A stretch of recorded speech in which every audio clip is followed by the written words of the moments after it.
Mickey TV.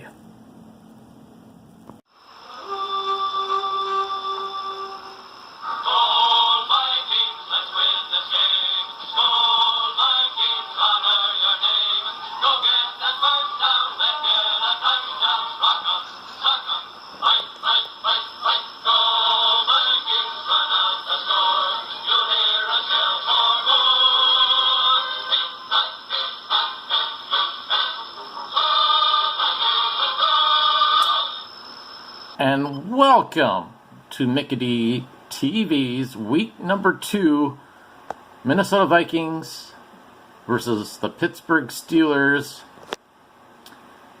Prediction of the game starting on Sunday today at noon Central Time. Minnesota Vikings will be playing the Pittsburgh Steelers at Pittsburgh, and they will be facing a pretty tough opponent, I believe. And the big thing that will be going into this game, I think, the huge number one thing that's going to come into play in this game is the Minnesota Vikings offensive line. Last year we had problems on our offensive line. We had people getting injured. We had different people going in and out of the offensive line, and that created a lot of problems last year with pass protection and rushing protection. This year we have 4 players on the Minnesota Vikings that weren't Vikings last year on the offensive line. 4 of them. One of whom is a rookie this year, and then we have the other 3 guys from other various teams. So my big concern about the game tomorrow, and probably throughout this whole season, is the offensive line. Will they gel throughout the year? They looked great against the Saints last week. We did a great job on pass protecting and doing some rush blocking. But we're going to be away this time, where the noise is going to be crazy at Pittsburgh, and I think it's just going to be a little bit tougher when they play the Pittsburgh Steelers. But it'll be a good test to see if this line can gel, especially with our rookie center. Like I said, we haven't had a great rookie center since Matt Burke, and we'll see how our new guy does here. But the big thing that I've read about the Pittsburgh Steelers on their defense, on the defensive side, is they do have a pretty good up front 4 defensive linemen, and the linebackers are pretty good. They have a pretty good rushing defense, and they have a pretty good defense that goes after the quarterback. So they will definitely test our line, and our line needs to stop these guys and give plenty of protection for Bradford to be able to have some adequate time to throw to his wide receivers like Stephon Diggs and Adam Thielen. And if they can do that, that would be great. So that'll be the big key here. The second thing, though, is what I've read is that the Pittsburgh Steelers secondary isn't that great. It's not horrible, but it's not that great, and it's probably their weakness.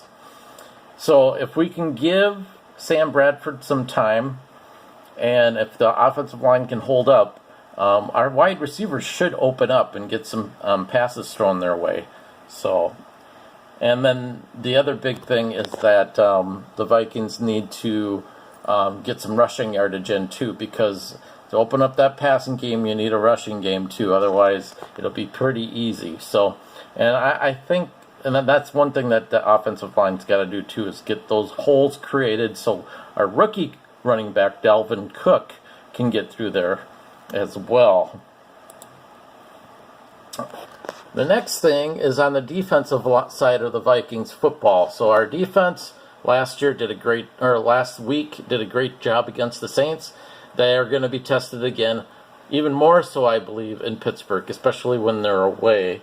And the key thing for the defense is to get after Ben Roethlisberger. This guy is a beast. This guy is tall. He is huge. He is hard to tackle as a quarterback. So when it comes to pass rushing for the defense, we need to get to Roethlisberger quick, and we need to hit him hard, and basically don't give him any time to pass that ball.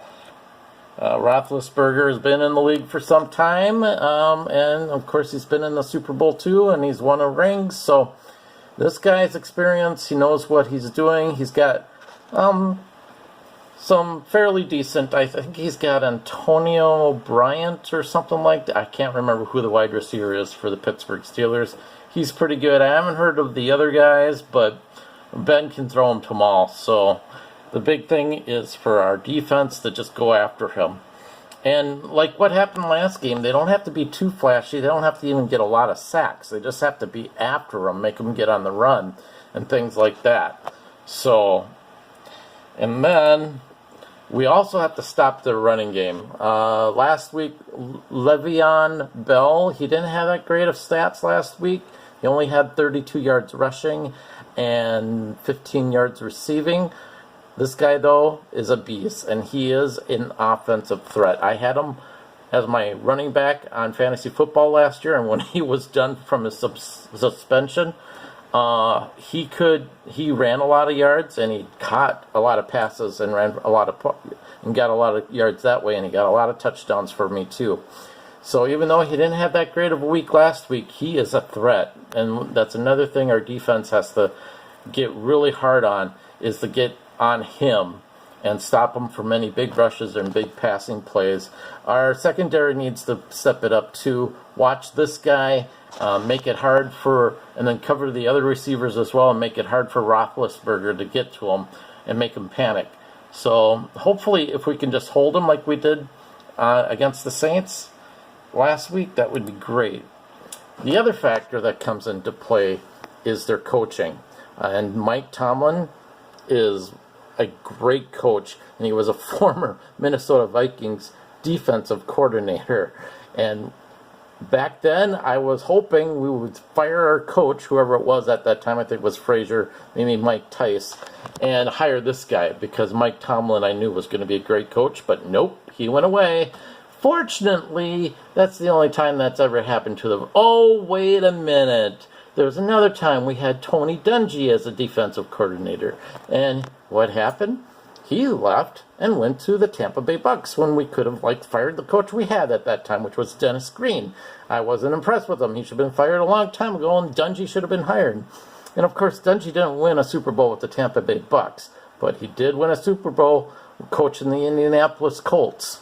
So fortunately, it was only two former defensive coordinators that left. Oh, wait a minute. There was an offensive coordinator we had on our team called Brian Billick. And where did he go? He went to the Ravens. What happened? He coached a team to a Super Bowl. And even though he was a great offensive coordinator, he was a better coach that had a great defense. And during the year they won the Super Bowl, the offense wasn't that great. So, anyways, Mike Tomlin, he's going to be prepared for this game. He's guaranteed, of course, studying the video of the Vikings and that. And this guy is extremely smart, and he's going to figure out the weaknesses both on the defensive side and on the offensive side for the Vikings.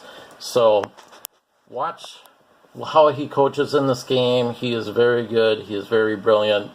And I think he's a much better coach than our coach, Mike Zimmer. So they got the edge there. So in my final analysis, the Minnesota Vikings are going to be tested. I think the offensive line is going to have problems.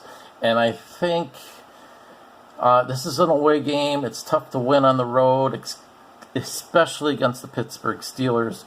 So in my final analysis, the Vikings will lose to the Pittsburgh Steelers by a score of 20-17. I hope I'm wrong, but, I just don't think they're going to beat the Steelers that way. But we shall see. And I will talk to you guys later. Bye.